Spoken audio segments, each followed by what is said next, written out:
ចាមើលជំទាវខ្ញុំសុំមើលទីអូចាពីមុនណាល្អថាកបៀចេះកាត់ម៉ូតហ្នឹងឥឡូវចាអស់ពីមិត្តភក្តិគាត់ទៅចាមើលហងចាអូសាក់បំពេណាចាអដេញណែវញាក់សាច់ពេញចិត្តតែមកទឹកដៃមួយហ្នឹងចា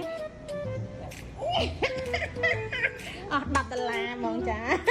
បងប្អូននិយាយថាអ្នកម្ដាយខ្ញុំណាគាត់ដើររកជាងណាដែលកាត់ត្រូវចិត្តគាត់គឺអត់ទាន់ត្រូវចិត្តទេព្រោះថាពីមុនមក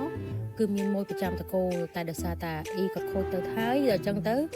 ត្រូវតែរកជាងណាដែលកាត់ឲ្យដូចអ៊ីក៏ប៉ុន្តែនៅតំបន់ខ្ញុំនេះអត់ទាន់មានអ្នកណាកាត់ត្រូវចិត្តគាត់ទេហើយបើថាចាំកូនស្រីវិញរកកាត់គឺជាប់ភ្ញៀវរឡើងកៅអីភ្ញៀវមករកធ្វើជាងជាប់ដៃរហូតអញ្ចឹងអត់មានពេលបានធ្វើជូនអ្នកម្ដាយសោះតែថ្ងៃនេះរៀងតនេពីភ្ញៀវហៅម៉ាក់មកហើយកូនស្រីឲ្យគ្រាន់តែកាត់ឲ្យពឹបញ៉ាមុខឲ្យញឹមហ្មងអដេញនឹកឡងក្មេងដូរ180ដឺក្រេហ្មង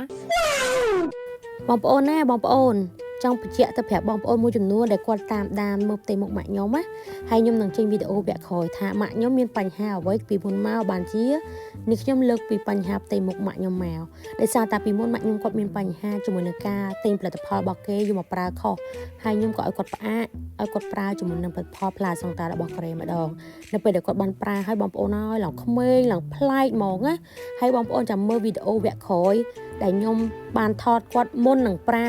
ក្រោយពេលដែលគាត់បានប្រើអស់2ឈុតទៅ3ឈុតផ្លែកសាហាវហ្មងបងប្អូននិយាយមែនសឹងមិនជឿហើយផ្លែសង្តាននេះបកកាយលេខ1ចាំមើលវីដេអូក្រោយទាំងអស់គ្នាបងប្អូន